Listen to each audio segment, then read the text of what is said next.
Opponents of Issue 1 in Ohio's special election celebrating a big win last night with 57% of voters rejecting the Republican-backed proposal, which would have required a supermajority to change the state's constitution. Most voters believe this really came down to the issue of abortion and a possible amendment on the ballot in November that would codify the right to an abortion in the Buckeye State. Many opponents of Issue 1 believed it was a direct effort to stop that November amendment. NewsNation's chief Washington correspondent Blake Berman joins us live. Blake, you have been following this very closely. Let's just start with the turnout there. It was huge compared to last year's primaries. We're talking about a vote, Nichole, in the middle of the summer. Here we are in August.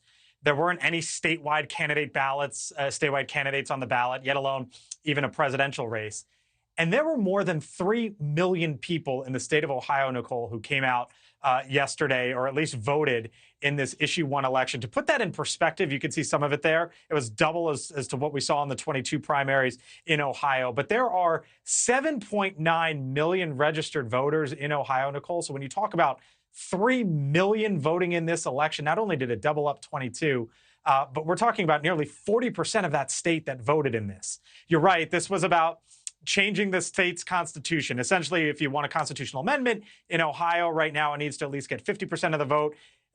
Issue 1 would have bumped that up to 60%. But what this kind of was really about was about abortion, because on the ballot in November is an issue as it relates to potentially putting abortion, enshrining abortion rights in Ohio. So if Issue 1 had passed yesterday, it would have made abortion protections tougher to pass in that state. And that is why you saw such a turnout in Ohio yesterday, Nichole. Absolutely. Abortion not technically on the ballot. Many people, though, of course, as you explained, think it was. And we've seen the same type of pushback on other measures connected to abortion in traditionally red states, talking Kansas, talking Kentucky, talking Montana.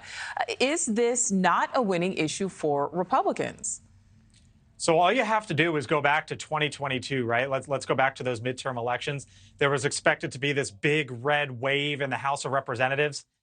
It didn't turn out. And one of the thinkings was on election night, and the exit poll showed, was because of this issue of abortion, right? The Roe versus Wade ruling and everything that came after that.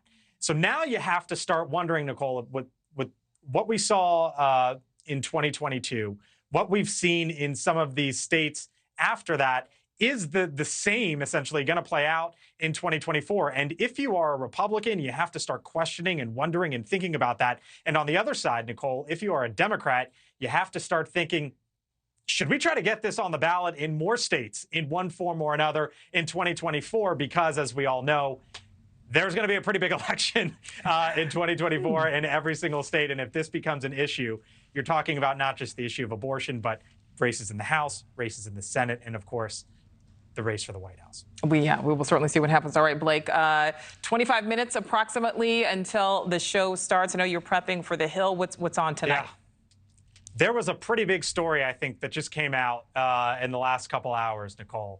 And that was, we now learn that the special counsel, Jack Smith, had to subpoena Twitter, or what we know as Twitter, to try to get to the communications of Donald Trump. Now we know that essentially Jack Smith and the special counsel has been using or seeking out the help of Twitter to build his case. We heard Donald Trump's response to this, and as you might imagine, he was none too pleased when he found out that this was the case. He found out just like the rest of us earlier today. And by the way, there's a new poll out, Nichole, as it relates to world leaders and how we think about world leaders in this country. Prince William, the most popular respondent when it comes to favorability ratings. Interesting. Take a look at that. Yeah, we'll take a look at that and how else Americans view some of these world leaders and political figures. Because he's not really making any political decisions, so that's interesting. And then Twitter, X, now facing a big fine, apparently, too, in connection to that subpoena. All right. Blake Berman, we will certainly be watching. Thank you. Thank you for watching. Go to newsnationnow.com to find News Nation on your television provider. And don't forget to click the red subscribe button below to get more of News Nation's fact-driven, unbiased coverage.